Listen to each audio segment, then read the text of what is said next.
I've always been of the opinion that animals are meant to roam free in the wild and not be trapped in a cage doing tricks for the pleasure of bystanders.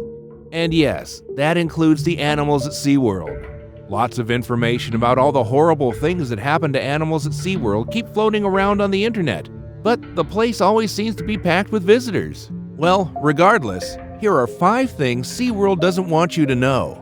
Ready to be shocked? Well, let's begin. Number 5. Trainers are put in danger. If you thought trainers who perform shows with animals felt super comfortable working with the animals, then you, my friend, are quite wrong.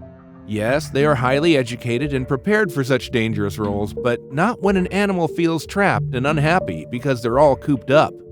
Their pent-up anger is taken out on the poor trainers, who are sometimes bumped around in the tank and even killed. Some have even sustained major injuries. Remember trainer Dawn Brancheau? She was killed by Tilikum, an orca whale featured in Blackfish. Number 4. Orcas fight each other because they feel trapped. A stroll around SeaWorld may leave you believing that the animals at SeaWorld all get along and are besties. After all, they all live together, play together, and eat together, right? You cannot be further from the truth. The cramped conditions that these animals are kept in their entire lives does not make for a very safe or comfortable environment. These animals fight very frequently, and the fights can be vicious.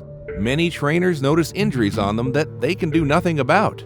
Sometimes, the animals may try to escape their tanks, but wait, they're trapped and they have nowhere to go. Number 3. Orcas live much shorter lives at SeaWorld.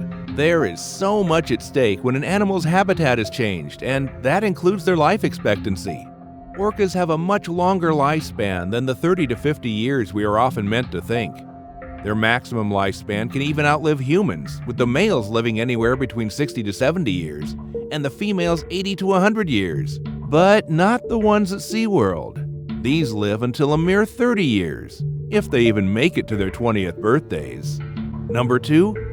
Orcas stolen from their families. If you've been to SeaWorld, you've probably seen the orca whales living in some form of cage. That registers in their little brains as captivity. Some of them were born in captivity, but others were just snatched away from their families. It is pretty humane for zoos to take in animals that are sick, injured, or suffering in the wild to help rehabilitate them before they can return to the wild, or to help an endangered species to return to a healthy population level. Thing is, that is not what happened to the parents of the orca whales. Their healthy parents were stolen from their pods. Imagine how it would be if someone kidnapped you with no explanation and totally changed your natural habitat and that of your generations. That's how the orca whales at SeaWorld feel. Number 1. SeaWorld has killed orcas in the wild. Whales are much smarter and emotional than we give them credit for, so you can imagine how many of them are an emotional wreck because they were stolen from their pods and their families were slaughtered right in front of them. Pods are the equivalent of families in the whale world. Orca whales, specifically, are large animals that are very protective of other members of their pods. Remember Shamu, the first orca who performed some of the first shows at SeaWorld? When she was stolen from her pod to be sold to SeaWorld, a hunter killed her mother right in front of her, as if the pain of being robbed from her family was not enough. And there you have 5 things SeaWorld doesn't want you to know. If you enjoyed the video, make sure you drop a like and share it.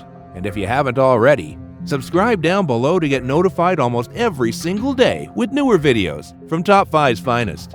Thank you so much for watching, and until next time, we are out.